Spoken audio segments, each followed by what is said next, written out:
it's me, Renee.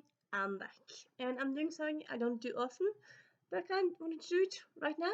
And this, as you can see, is a book review of Summer in a Crowd by Katrina Logan.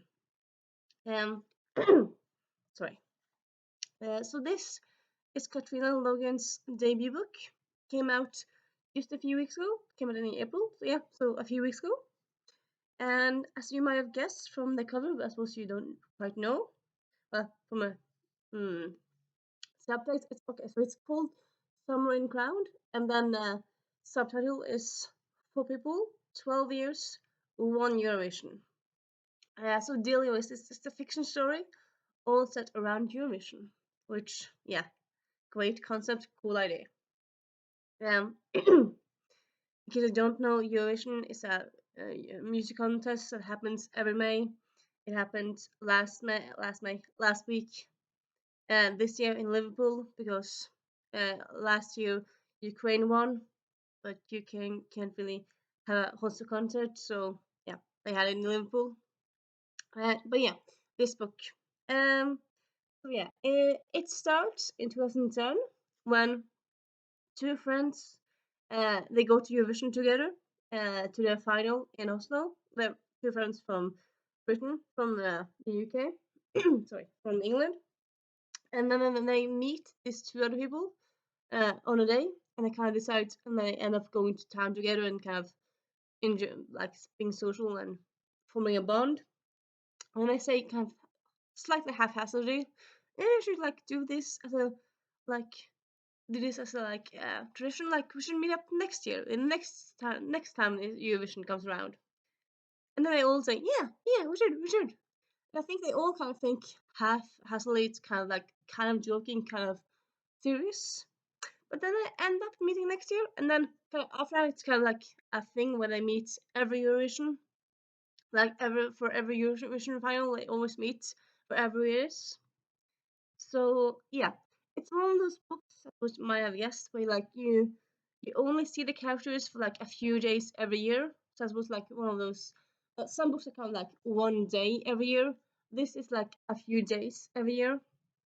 It's not just one day; it's a few days, but it's always around Eurovision, a few days before, few days after, whatnot.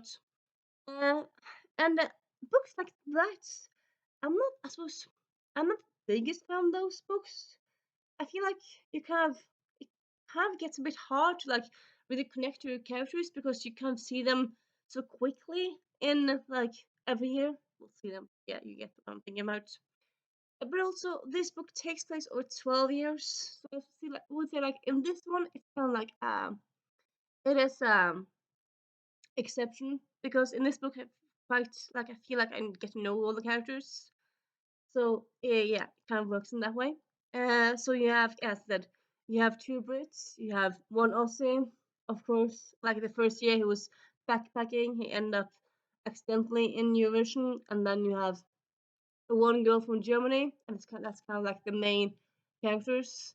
It's told from the older point of view. I would say like it's mainly told from point of view of the Aussie and the two Brits.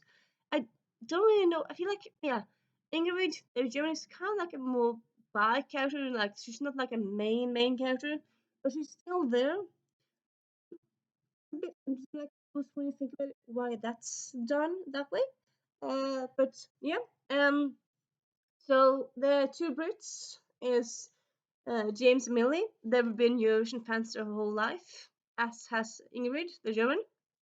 And then you have Noah, the Australian backpacker, who's kind of hasn't really been that into Eurovision, but he kind of yeah, I suppose he accidentally becomes part of this Eurovision gang.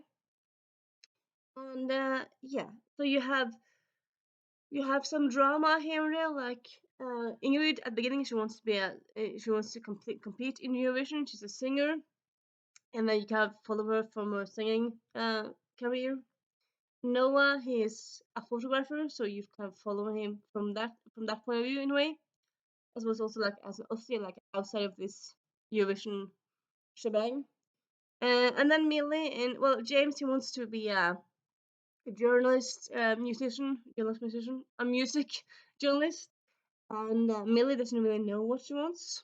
And yeah, so it's kind of like it starts with them being, I might be wrong, I think, yeah, I think it starts with them being 18, 19, so like around that, and then 12 years, so at the end they're 30.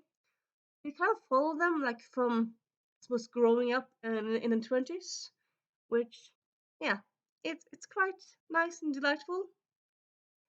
Okay, so I think I may mention this, but maybe I'll just mention it again if I haven't.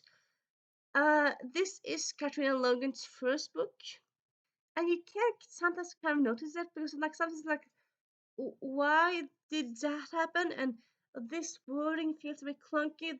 This feels not like completely natural.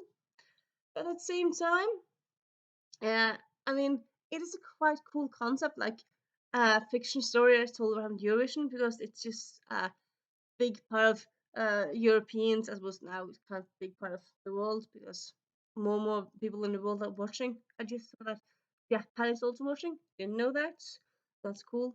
Um, but yeah, it talks about like it packs into it like Eurovision facts, fun facts. It has kind of like kind of explores different parts of Eurovision because it talks about people behind the stage, on the stage, and different aspects of Eurovision.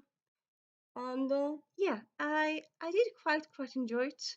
I would say like I said, it's a debut book. You can kind of notice it's not an amazing book. So I suppose you kind of notice that it's author's new in the author game. But you also some like kind of feel like, you know what, if Katrina Logan, because some authors just write one book. But yeah, if Katrina Logan comes up with more books in the future, definitely gonna check it out and uh, uh, yeah, read them, follow her, and read more by her because I feel like she has potential. And I feel like I mean the parts I didn't like in this book, it was just two or three small things I didn't like. Like 98% of the book I loved so much. So yeah. Blah blah blah. But is there anything more I was about to say? I feel like there was, but then I kind of for some reason forgot. I don't quite remember. Maybe I'll think about it in a second or two. Ba-ba-da-ba-da. I don't remember. It was a little interesting feedback. Feedback. Interesting tidbit. This is like the first, I want to say, well, the first at least one of very few fiction books about Eurovision. There's quite a lot non-fiction books, but fiction books based on Eurovision, there aren't that many out there. Like I know there's one in Norway. I think there's another one that came out a few years ago. People read for Eurovision fun. But yeah, I think there's like two or three, maybe five tops. And I feel like it's just such a big part of Europe. I mean, a lot of people in Europe also love to read. I feel like it's just like a great background for a story. I suppose here you have like a romance. Well, here we have several romances, but you could also like do a story set around it where like you'd have like more focus on the singers than Eurovision, like the Eurovision movie from Netflix a few years ago. You could have like a more funnier version of it. I mean, you could do so much stuff with Eurovision, like fiction wise. So why there aren't more books about it? I don't know. It's weird. Maybe I'll have it more in the future. I'm thinking because could be fun. And that's kind of this quick little review of this book. And yes, suppose if you want me to summarize my thoughts, predictable but juicy but fun, funny, original in some ways. Uh, Give me a little moment.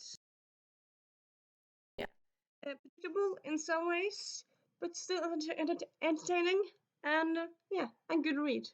If you want a read that's a light-hearted, fast-paced, and you'll be entertained for a little while when it's going on because it's not a huge book. It's like just under 300 pages. But yeah, if you want a quick read, I suppose a quick read between big fantasy books or big non-fiction books, or just want to read a book about Eurovision, yeah, that's not a bad book to check out. And I'll see you soon. Bye.